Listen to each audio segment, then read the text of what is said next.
तेजी से तस्वीरें बदलेंगी, ये आप मान के चलिए। मध्य प्रदेश के हाल आपको दिखाता हूं। मध्य प्रदेश में इस वक्त स्थिति जो है वो बीजेपी क्लीन स्वीप कर रही है। यह आप देखिए, सारी सीटों पर मध्य प्रदेश में बालाघाट, छिंदवाड़ा जो कमलनाथ का गढ़ है, वहां कमलनाथ के बेटे नकुलनाथ पीछे चल रहे हैं।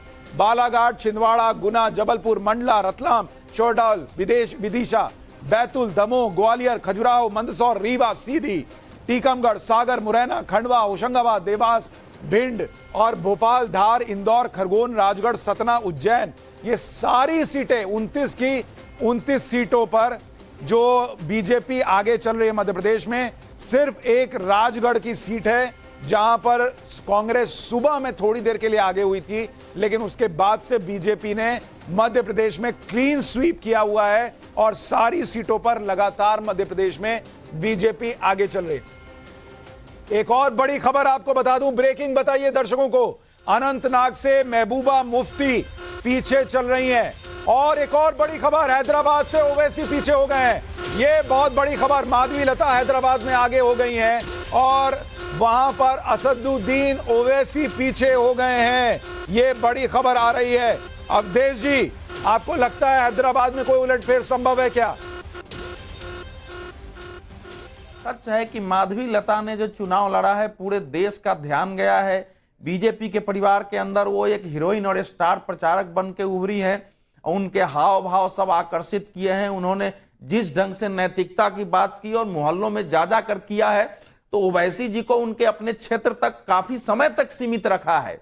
तो वोट पड़ा होगा, लेकिन वहां का जो डेमोग्राफी है वो जानते हैं कि डेमोग्राफी क्या है। फिर भी हम परिणाम की प्रतीक्षा करेंगे, हो सकता है। एक और बड़ी खबर मैं बता दूं दर्शकों को, एक और बड़ी खबर, काराकाट, ये सीट जहां पवन सिंह 189 वोट से आगे चल रहे हैं। काराकाट से पवन सिंह, आप सोचिए, और माफ कीजिएगा 179, 179 वोट से वो आगे चल रहे हैं। आप ये देखिए कितने थिन मार्जिन से इस वक्त चीजें जो हैं वो आगे पीछे की हैं। और इसीलिए मैं कह रहा हूं कि चीजें अभी बदल सकती हैं, एनडीए के फेवर में और जा सकती हैं, इंडी अलायंस और रिकवर कर सकता है, कुछ भी हो सकता है। इसलिए अभी भी ये कहना कि भाई यही हो गया, ये राइटिंग ऑन द वॉल है बॉस, ये राइटिंग ऑन द वॉल नहीं है। अभी तस्वीर बदलेगी। और स्मृति ईरानी लगातार पिछड़ती जा रही हैं। स्मृति ईरानी 13,000 वोट से अब पीछे हो गई हैं। लेकिन यह भी है कि लोकसभा में 10,000 15,000 वोट जो है वो तेजी से आगे पीछे होता है।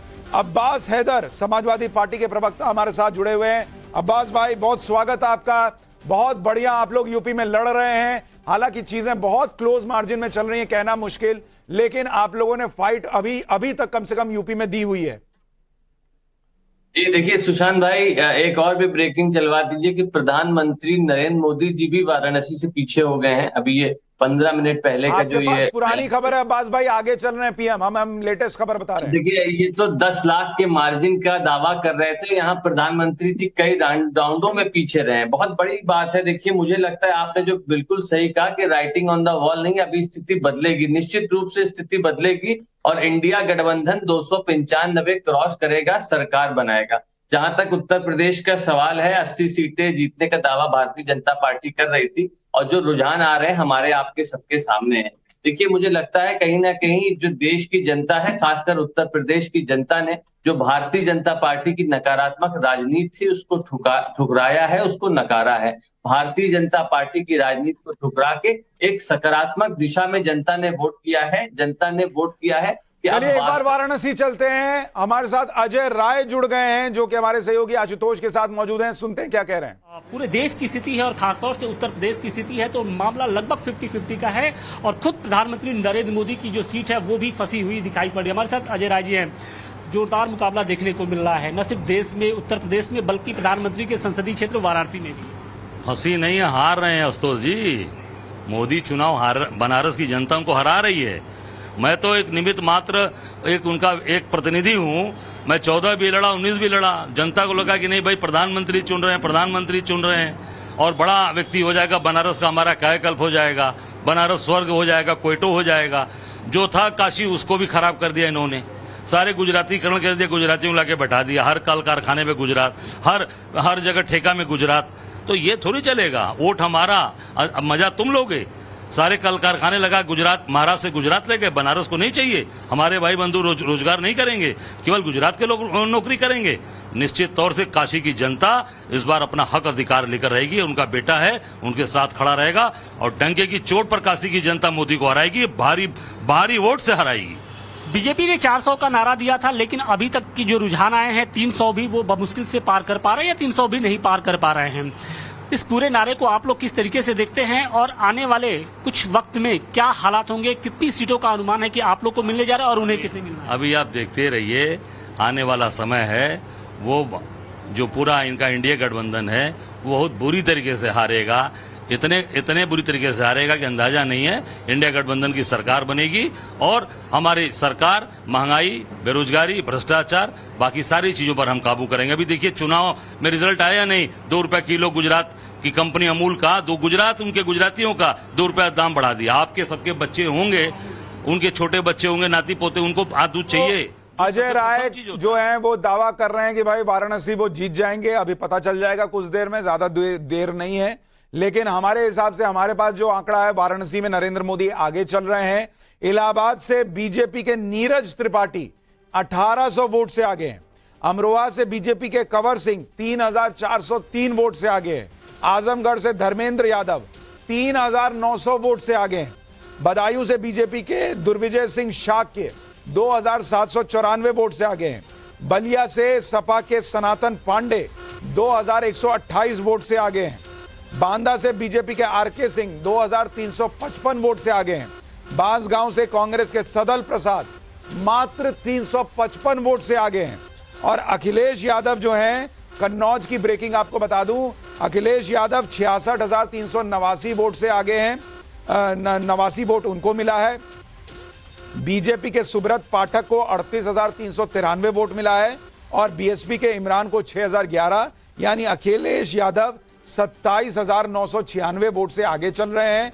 यानी अगर आप देखेंगे यूपी की भी कई सीटों पर बहुत कम मार्जिन से अंतर जो है वो नजर आ रहा है और ये ऊपर नीचे हो सकता है, ये साफ दिख रहा है।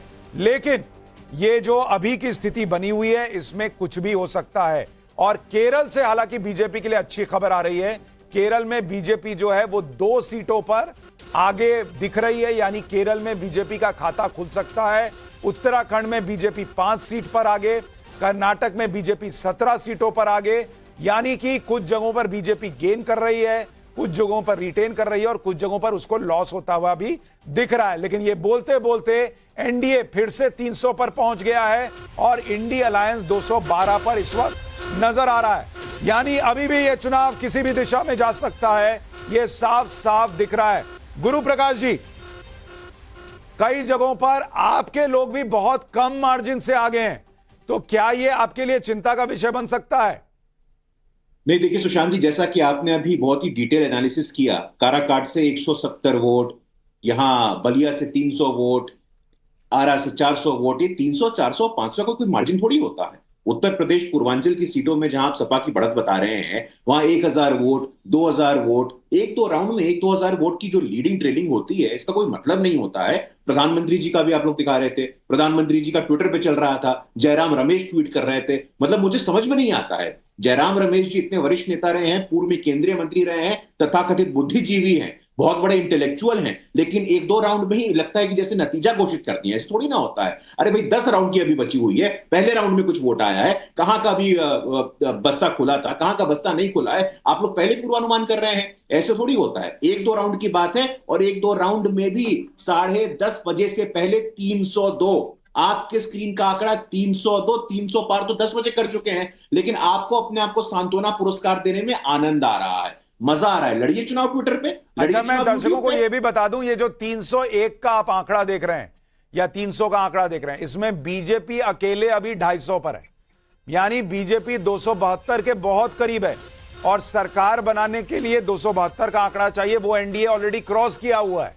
तो इसलिए आप भले कहिए कि सीटें घट गई बढ़ गई, लेकिन जो लोकतंत्र में स्थिति होती है कि 272 प्लस 1 भी हो तो आप सरकार बना सकते हैं, तो एनडीए अभी 272 से जो है वो अभी 29 सीट आगे नजर आ रहा है। और जैसा हम लोग भी कह रहे हैं कि अभी तस्वीर साफ नहीं है, ये ऊपर नीचे होगा। अभी बस 1-2 राउंड की काउंटिंग हुई है और चूंकि लोकसभा में कई विधानसभाएं आती हैं तो उसमें बहुत गुंजाइश रहती है चीजों के ऊपर नीचे होने की।